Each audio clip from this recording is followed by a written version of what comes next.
வணக்கம். இந்த பதிவில் நம்ம செவ்வாழையினோட பயன்கள் பற்றி பார்க்க போகிறோம். வாங்க பார்க்கலாம். செவ்வாழையில் வைட்டமின் சி, இரும்புச்சத்து, நார்ச்சத்து, பொட்டாசியம், பீட்டா கரோட்டின் சத்துக்கள் செவ்வாழையில் உள்ளதால் உடல் உறுப்புகள் பலம் பெறுகின்றன. நரம்பு தளர்ச்சியால் பாதிக்கப்பட்டவர்களுக்கு தினமும் செவ்வாழை சாப்பிட்டால் நல்ல மாற்றத்தை காணலாம். மனநிலையிலும் மன ஆரோக்கியத்திலும் செவ்வாழையின் பங்கு அதிகமாக காணப்படுகிறது.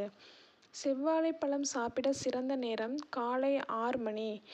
இந்த நேரம் முடியாவிட்டால் காலை 11 அல்லது மாலை 4 மணிக்கு சாப்பிட பரிந்துரைக்கின்றனர்.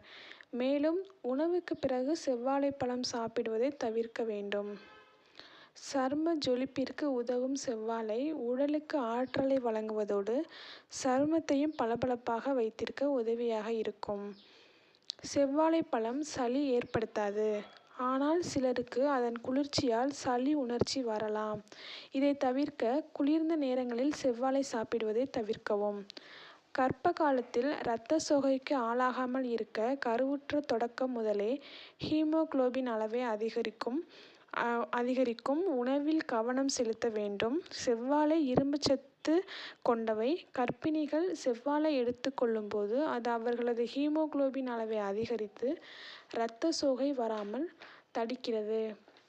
வயது முதிர்வால் ஏற்படும் கண் பார்வை குறை உள்ளவர்கள் 21 நாட்கள் தினமும் செவ்வாழைப்பழத்தை சாப்பிட்டு வந்தால் கண் நன்றாக தெரியும்.